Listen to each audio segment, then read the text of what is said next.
poderosa y con brazo extendido. Entonces, mano poderosa y brazo extendido significa que va a salir con prodigios y con señales. Ahora, los egipcios, como tienen a estas deidades, para ellos, quien controla o quien hace que el río corra de un lado para otro, es un Dios. Eso creen ellos. Eso creen ellos. El apóstol Pablo dice que no hay Dios más que un solo. Y usted y yo lo sabemos, lo creemos. Pero ellos creían que había un Dios que hacía que el río fluyera. Y cuando el río se desbordaba y dejaba a su paso todo aquel sedimento de aquel soil, ¿cómo se llama? Aquella tierra muy fértil. Ellos decían, es que el Dios nos está dando para que nosotros tengamos que comer y seamos fructíferos. Ahora, cuando salía el sol, ellos decían, es el Dios Ra el que está saliendo. Ellos dicen, el Dios Ra sale en las mañanas y a la tarde, dice, se va al otro lado y dice, se va al inframundo, dice, va a dar una vuelta al inframundo, va a pelear allá con las potestades y vuelve a salir al otro día. Ellos creían que el sol que era un Dios también. Cuando ellos ven las ranas, ellos también tienen un Dios para esos. Cuando la plaga del granizo, cuando ellos están sufriendo esta plaga del granizo, hay un Dios que se llama Horus. Y Horus es el Dios halcón, o el que está ahí arriba en las alturas, el que controla todo allá arriba. Entonces, toda esta pelea, esta gran lucha que Dios va a tener, no es lucha para Dios, pero Dios le va a demostrar de esa manera que Dios está por encima de los dioses que ellos creen. Entonces, hay un papiro, hay un pergamino que se ha encontrado que realmente habla acerca del poema, ¿no? de esta parte de sufrimiento que Egipto está pasando. Y se llama el papiro de Ipuur. Dice, es un poema del antiguo Egipto, preservado en 17 fragmentos de papiro, clasificado con el nombre de papiro de Leiden 1344. Se encuentra en el Museo Arqueológico Nacional de Leiden en los Países Bajos. También tiene otros nombres, pero el manuscrito, dice, fue descubierto en Memphis. Memphis no es Memphis, Tennessee, es Memphis, Egipto. Dice, aunque probablemente procedía de Saqqara, tiene casi 4 metros de longitud y 18 centímetros de altura. Y dice que se data al final del siglo XIII antes de Cristo. Y aunque la época de la composición del poema se desconoce, algunos eruditos han sugerido que se escribió durante el primer periodo intermedio de Egipto 23 o entre el final de la dinastía XIII y el segundo periodo intermedio de Egipto de 1850 a 1600 a.C. Ahora dice, el relato se considera histórico, muestra la caída del imperio antiguo Egipto o un lamento inspirado por el supuesto caos del segundo periodo intermedio, varios siglos después o posiblemente una combinación de ambos sucesos. Dice que describe un Egipto afligido por desastres naturales y un estado de caos, un mundo revuelto donde el pobre se hace rico y el rico se hace pobre, y la guerra, el hambre y la muerte están por todas partes. Un síntoma de este desplome del viejo orden es el lamento donde los sirvientes abandonan su servidumbre y se comportan con rebeldía. O sea que hay un dato arqueológico que este suceso del Éxodo aconteció. Mucha gente lo niega, mucha gente dice que no pudo haber sido y buscan muchas pruebas, dice que no, para decir que esto es mentira, que el hecho del Éxodo nunca sucedió.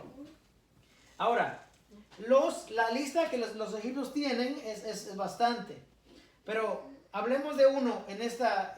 Para empezar, vamos a hablar de este río. Cuando el río se convierte en sangre, hay un Dios que se llama Hapi. ¿Ok?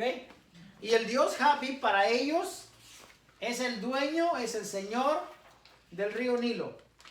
Y cada vez que el río produce vida, ¿qué hay en el río? Hay peces, ellos a través del agua pueden tener cultivos.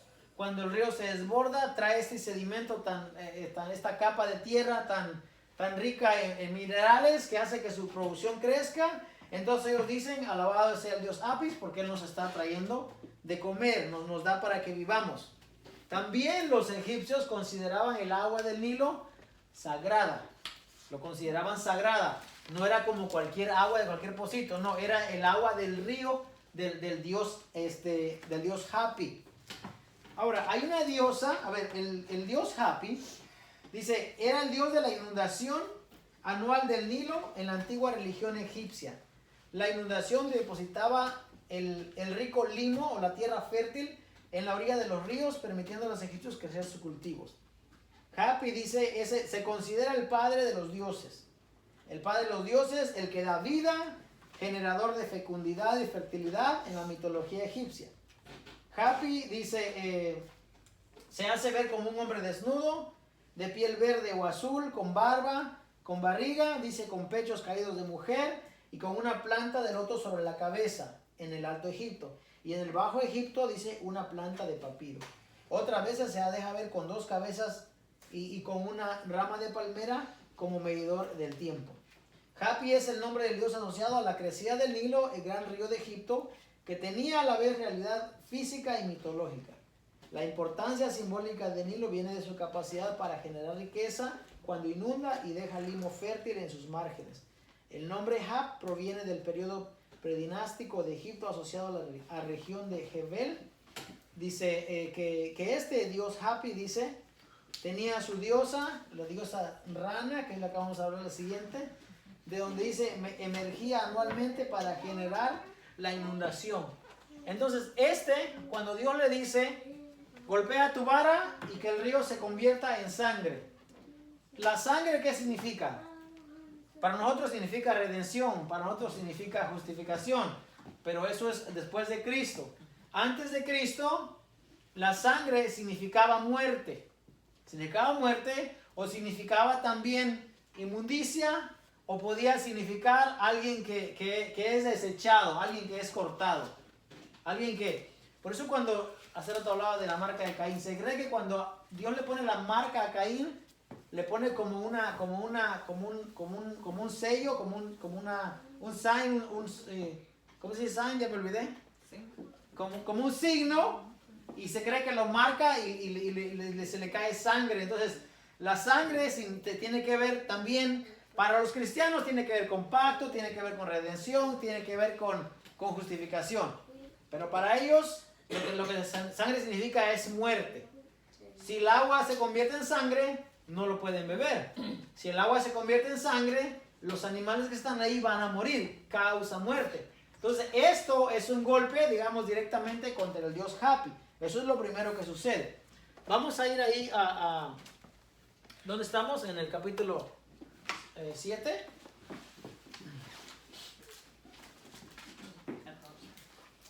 Cuando Moisés le dice, entonces, 7:14. Entonces Jehová dijo a Moisés, el corazón de Faraón está endurecido y no quiere dejar ir al pueblo. Ve por la mañana a Faraón, he aquí que él sale al río, y tú ponte a la ribera delante de él y toma en tu mano la vara que se volvió culebra. Un dato importante acá. Los egipcios pensaban que el faraón era considerado también un dios. Entonces, cuando él va al río las mañanas, él va a hacer sus necesidades, y es el único lugar donde Moisés lo va a encontrar de seguro. Porque Moisés no lo dejan también entrar así al palacio, como decimos, como Juan por su casa. No puede tampoco hacer eso. Acuérdense, estamos hablando de un rey muy poderoso, de un faraón muy prominente, de un faraón que no cualquier persona puede ir a verlo. Entonces dice, y dile, verso 16, Jehová, el Dios de los hebreos, me ha enviado a ti diciendo, deja ir a mi pueblo para que me sirva en el desierto. Y he aquí que hasta ahora no has querido ir. Así ha dicho Jehová, en esto conocerás que yo soy Jehová. He aquí yo golpearé con la vara que tengo en mi mano. ¿Quién está diciendo esto? Moisés. Escuche, dice Moisés, Jehová, el Dios de los hebreos, me ha enviado a ti. Esto es Moisés hablando, diciendo, deja ir a mi pueblo para que me sirva en el desierto, y he aquí que hasta ahora no has querido ir. Así ha dicho Jehová, en esto conocerás que yo soy Jehová. He aquí yo golpearé con la vara que tengo en mi mano el agua que está en el río, y se convertirá en sangre. Y los peces que hay en el río morirán, y hederá el río, olerá mal, apestará. Y los egipcios, dice, tendrán asco de beber el agua del río. Y Jehová dijo a Moisés, di a Aarón, toma tu vara y extiende tu mano sobre las aguas de Egipto, sobre sus ríos, sobre sus arroyos y sobre sus estanques y sobre todos sus depósitos de agua, para que se conviertan en sangre y haya sangre por toda la región de Egipto, así en los vasos de madera como en los de piedra. Y Moisés y Aarón hicieron como Jehová lo mandó, alzando la vara, golpeó las aguas que estaban en el río, en presencia de Faraón y de sus siervos, y todas las aguas que había en el río se convirtieron en sangre. Asimismo los peces que había en el río murieron, y el río se corrompió, tanto que los egipcios no podían beber de él, y hubo sangre por toda la tierra de Egipto. Y el 22 dice, y los hechiceros de Egipto hicieron lo mismo con sus encantamientos. ¿No les parece un tanto absurdo que los egipcios, en vez de querer limpiar el agua, hayan hecho lo mismo? Ahora, estos egipcios dicen, ¿tu Dios hace eso? Pues nosotros también podemos. Estos encantadores y estos adivinos, también hay gente que no cree en estas cosas, pero hay gente que puede hacer cosas que son difíciles de creer. ¿Por qué? Porque el apóstol Pablo nos dice a nosotros, sabemos que no hay más que un Dios, pero también el apóstol Pablo acepta y dice, lo que los gentiles sacrifican, lo sacrifican a los demonios. Entonces hay una legión, como dijo aquel hombre gadareno, ¿cuál es tu nombre? Legión, porque somos muchos. Hay legiones de demonios que uno no puede ver. Y cuando el Señor les dice, no hagan tales prácticas, no consulten adivinos, ni magos, ni agorreros, ni hechiceros, porque ellos abren como portales, abren como ciertas maneras de conectarse o de hablar al otro mundo, no sé qué es lo que hacen, pero dice que estos hechiceros dice que hicieron lo mismo con sus encantamientos. Dice, verso 22, y el corazón de Faraón se endureció. O sea que en vez del Faraón ver que Dios estaba hablando y Dios estaba poniendo un juicio sobre lo que él consideraba un Dios, se endurece, se acoraza y no los escuchó, dice, como Jehová lo había dicho. Y Faraón se volvió y fue a su casa y no dio atención tampoco a esto. Y en todo Egipto hicieron pozos alrededor del río para beber, porque no podían beber de las aguas del río. Y se cumplieron 7 días después de que Jehová hirió el río. 7 días. Ahora, lo más seguro es que después de los 7 días ya ellos hubiesen tenido agua, porque hay gente que cree que las plagas fueron desde que comenzaron, siguieron sin parar. Pero de hecho, si hubiese sido así, pues de plano se hubiera muerto toda la gente. ¿Qué hacemos sin agua? ¿Qué hace la gente sin agua? O sea que tuvo que haber un tiempo en que la plaga pasó su curso y se calmó. Entonces dice el capítulo 8. Entonces Jehová dijo a Moisés, entra a la presencia de Faraón y dile, Jehová ha dicho así, deja ir a mi pueblo para que me sirva. Segunda llamada. Y si no lo quisieses dejar ir, he aquí yo castigaré con ranas todos tus territorios. Y el río criará ranas, las cuales subirán y entrarán en tu casa, en la cámara donde duermes, sobre tu cama y en las casas de tus siervos, en tu pueblo, en tus hornos y en tus artesas. Y las ranas subirán sobre ti, sobre tu pueblo, sobre todos tus siervos. Y Jehová dijo a Moisés, di a Aarón, extiende tu mano. ¿Por qué dice di a Aarón? ¿Por qué le dice di a Aarón? ¿Por qué? Porque Aarón era el profeta. Porque Moisés es Dios. ¿Se acuerdan? Sí. Jehová Dios le dio la orden, dijo, tú vas a ser Dios. Imposible de creer, pero eso fue lo que Dios le dijo. Tú vas a ser Dios para Faraón. Y Aarón va a ser tu profeta. Ahí está el registro en la historia. Cuando los hombres, dice la palabra del Señor, cuando Jesús le dice a una persona, le dice, tus pecados te son perdonados. Ellos se admiraron, dice, de que Dios le hubiera dado este poder a los hombres de perdonar pecados. De ahí los católicos entonces dicen, entonces ahora el hombre puede perdonar pecados. Pero Jesús perdonaba pecados en nombre de ¿quién? En nombre de Dios. No decía, o sea, desde que él dijo, el que me envió a mí, cuando dice Juan 7:16, dice, el que me dio la doctrina, me dio poder de que yo podía hacer esto. ¿Quién le dio autoridad a Moisés? Dios. Le dice, tú vas a ser Dios. Entonces Faraón le dice a Aarón, ve y haz esto, extiende tu vara. Y Aarón, ¿qué hace? Extiende su vara. Es curioso porque Aarón no estaba en el monte Horeb, en el monte Sinaí. Era Moisés el que estaba. A Moisés le dieron los de hacer milagros. Pero como él no quiso ir a hablar con Faraón, entonces, bueno, Aarón, que es un profeta, que es un levita, y él habla bien, él va a hacerlo por ti. Entonces, vuelto, dice, y Jehová dijo a Moisés, di a Aarón, extiende tu mano con tu vara sobre los ríos, arroyos y estanques, para que haga subir ranas sobre la tierra de Egipto. Entonces Aarón extendió su mano sobre las aguas de Egipto, y subieron ranas que cubrieron la tierra de Egipto. O sea que en orden alfabético, el río sería que se convierte en sangre, y las ranas serían número 2. Y los hechiceros, dice nuevamente, hicieron lo mismo con sus encantamientos. ¿Por qué los hechiceros hacen esto nuevamente? ¿Por qué no, en vez de traer más ranas, por qué no los echan a otro lado?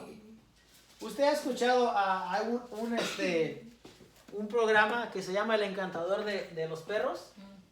Que se llama, ¿cómo se llama el señor este? Se murió, ¿no? Bueno, se llamaba César Milán, creo. César Milán dice, a un perro tú no le tienes que pegar, le tienes que hablar, dice, ¿verdad? Tú tienes que educarte, dice el perro, tú necesitas educarte, el perro no.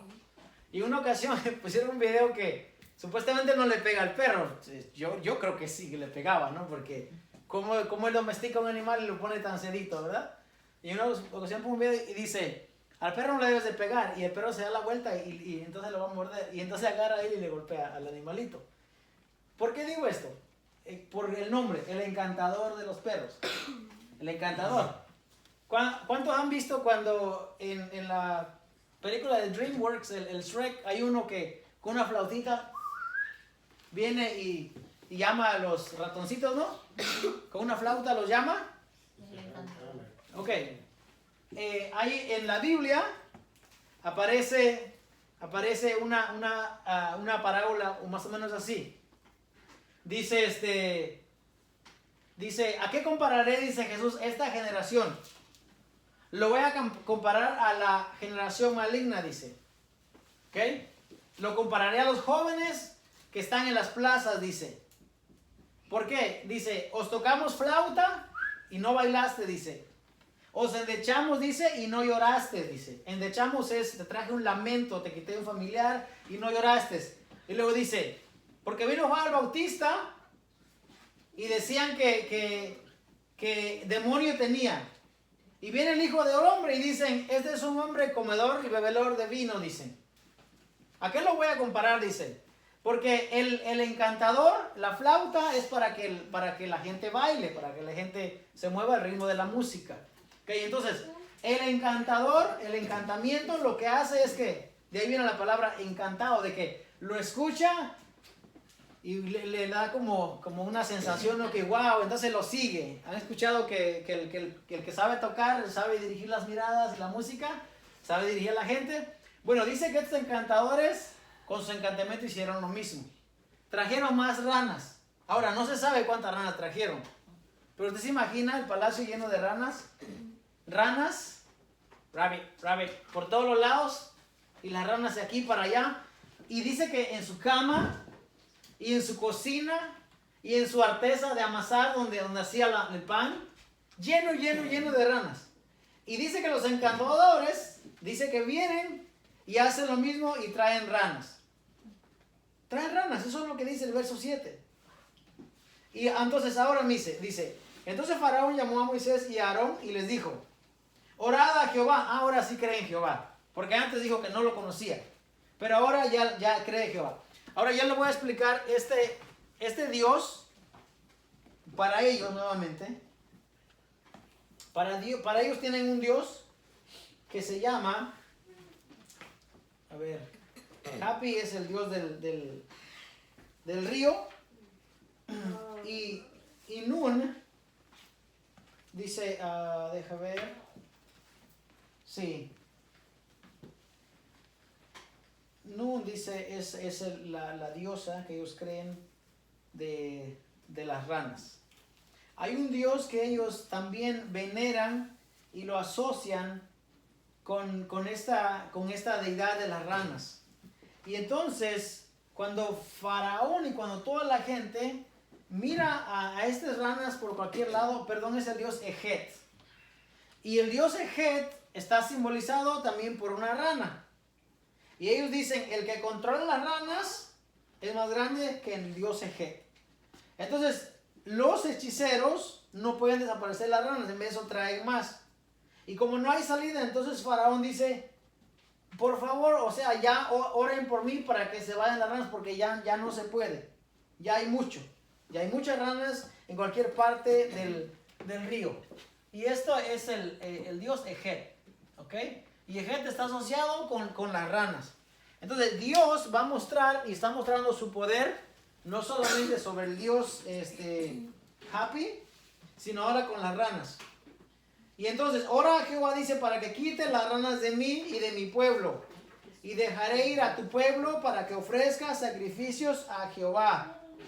9 dice, y dijo Moisés a Faraón, dígnate indicarme cuando debo orar por ti, por tus siervos y por tu pueblo. La semana pasada mi esposa preguntaba y decía que si Dios había librado a su pueblo de las plagas o también había sido parte de. Pues algunas plagas, el pueblo estuvo allí. No dice la Biblia que ellos fueron librados completamente. Pero por ejemplo este pasaje dice que Moisés iba a orar para que las ranas, dice, voy a orar por ti, por tus siervos y por tu pueblo. Lo cual indica que en la tierra de Gosén no había ranas. Porque si no la oración hubiera sido completa. Pero él dice, solamente voy a orar por ti, por tus siervos y por tu pueblo, para que las ranas sean quitadas de ti. O sea que el pueblo de Israel no estaba padeciendo por esta plaga. Y de tus casas, y que solamente se queden en el río. Y él dijo mañana. ¿Por qué él dice mañana y no dice ahora mismo? Porque él quiere ver si de verdad el Dios de Moisés las va a quitar mañana. Él a ver si no se van solitas. No, él está diciendo mañana. Y Moisés respondió, se hará conforme a tu palabra, para que conozcas que no hay como Jehová nuestro Dios. Entonces aquí van dos. Van dos y ya. Y el que ha reinado encima de esas es Jehová Dios. Y dice, y las ranas se irán de ti, de tus casas, y de tu siervo, de tu pueblo, y solamente quedarán en el río. Entonces salieron Moisés y Aarón de la presencia de Faraón, y clamó Moisés a Jehová respecto a las ranas que había mandado a Faraón. E hizo Jehová conforme a la palabra de Moisés, y murieron las ranas de las casas, de los cortijos y de los campos, y las juntaron en montones, y apestaba la tierra. Pero viendo Faraón que le habían dado reposo, endureció su corazón y no los escuchó, como Jehová lo había dicho. Usted no se imagina una casa llena de ranas, ¿verdad? En ese tiempo no había puertas como hay hoy en día. No, o sea, las casas del palacio, todo era... Sí habían portones en las entradas de la ciudad, de los palacios, pero imagínense una plaga. No, nadie quiere tener una plaga en su casa. Nadie. Imagínense ranas por cualquier lado. No. Dice que como le habían dado reposo, dice que se endurece nuevamente el corazón, como Jehová lo había dicho. Dice, entonces Jehová dijo a Moisés, di a Aarón, extiende tu vara y golpea el polvo de la tierra para que se vuelva piojos por todo el país de Egipto. Y ellos lo hicieron así.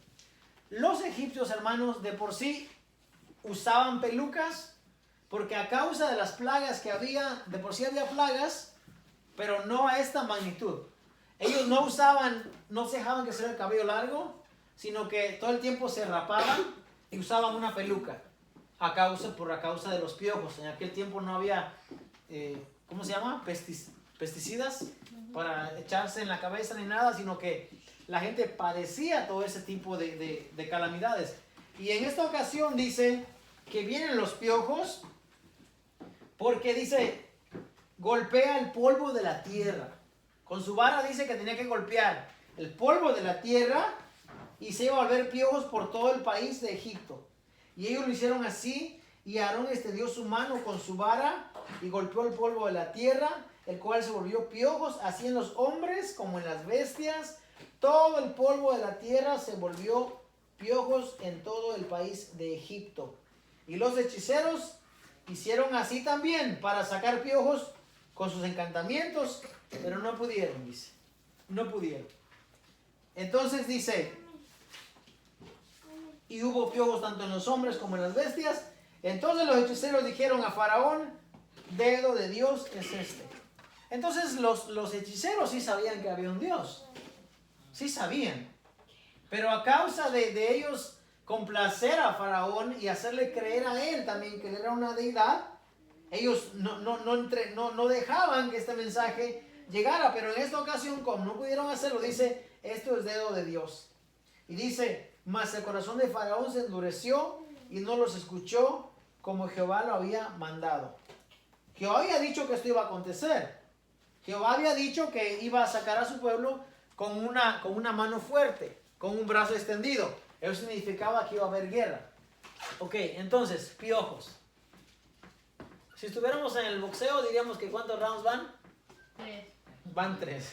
Y hasta ahorita va ganando el Dios Yahvé, ¿verdad? O el gran yo soy, o Jehová. Y va a seguir. Y ahora, nosotros podemos ver a partir de acá, afuera, qué es lo que está pasando. Pero ellos no saben lo que está pasando. Ellos ahora mismo están sufriendo. Estos piojos, dice, aunque la palabra hebrea dice kinin, que se conoce como piojos, se traduce de varias formas, dice. Puede ser piojos o mosquitos, pero en esta ocasión es piojos. Hay un dios que para ellos se llama Heb o Seb. Y dice, era el dios de la tierra, el dios del polvo. Ahora, el hecho de que el polvo de la tierra se haya convertido en innumerables insectos molestos fue una gran vergüenza para él. ¿Para quién? Para este dios que se llama Heb. Heb. Este dios que se llama Heb es el dios que ellos creían que controlaba la tierra, el polvo. Y al ellos no poder hacer lo mismo, este dios está siendo avergonzado. Este Dios, dice, fue incapaz de revertir la plaga. Inclusive los sacerdotes se vieron afectados, dice. Porque al no poder, dice, no poder revertir esta plaga, esta gente, los egipcios, se cree que eran muy limpios. Por eso, el único que se dejaban el mentoncito con su barbita de chivo, era porque eso significaba o representaba sabiduría, representaba poder, representaba que eran personas muy inteligentes. Pero todo lo demás era rasurado. Toda su cabeza bien cortada, a menos que se hicieran tonsura, que es dejarse un rabo aquí, los niños, las personas, y lo hacían también como un pacto o como una promesa a sus dioses también. Pero de ahí en más, ellos eran personas muy limpias. Entonces dice que era un requisito para el desempeño de sus deberes sacerdotales que fuera todo bien limpio. Entonces, con estos piojos y con toda esta plaga, dice, ni siquiera se podía entrar en los templos ni suplicar a sus dioses para que pusiera fin a esta infestación. Porque es terrible, yo no sé, a mí cuando estaba pequeñito, una niña me contagió de piojos, ¿eh? Yo no fui, una niña en la escuela. Es terrible cuando, yo creo que mi mamá un día me puso un bote que en México se llama oco. Que ese oco es para animales, realmente pero era demasiado. Fue en varias ocasiones que me sucedió eso. Me quitaron todo el cabello porque era la única manera de poder limpiar la cabeza. Todas estas plagas que estamos viendo, Dios como gradualmente va subiendo el nivel de dolor, de molestia para ellos. Sabemos que son 10.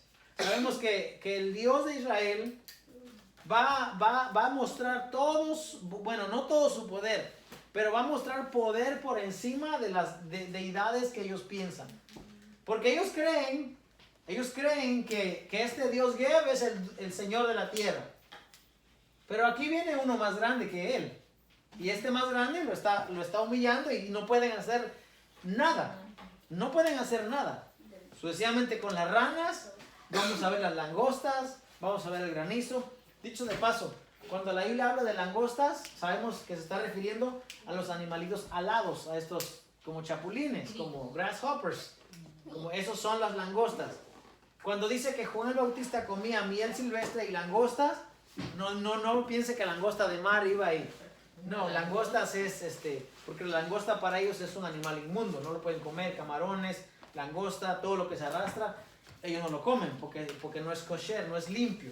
Langosta se refiere a los animalitos alados, aquellos que vienen y se meten en la milpa, los sembradíos y se acaban, todo a eso se refiere. La semana pasada, si me permite, seguiremos hablando de los demás. Hasta ahorita nos quedamos con 3.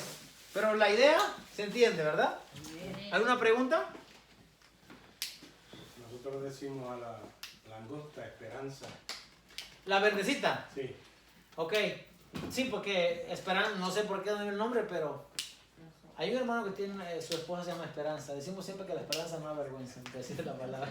Es que cuando en los tiempos de antes los abuelos creían que ver una esperanza verde era de buena suerte. Creían, le llamaban una esperanza de que algo en las cosechas se iba a poner mejor. Cuando lo veían en las cosechas, creían que la cosecha se iba a poner mejor porque había una esperanza. Pero cuando miraban a uno o dos, me imagino, porque imagínense un ejército. Es algo simbólico. Algo simbólico. Nosotros en México tenemos una que no es verde, es de hecho del el color como brown, ¿Cómo se dice? como browncito, y esa la comemos asadita. Esa la comen, sí. Es así. La verde no sé por qué. Ah, ya sé por qué. La verde que usted dice Es amarga. es carnívora también. Ah, sí. Es carnívora. Mientras que el brown, bueno, yo nunca vi uno que estaba comiendo, quizás no me ha dado tiempo de pero la verde sí es carnívora. Bueno, ¿es todo? ¿Alguna pregunta? ¿Cuál es la pregunta? No, dice.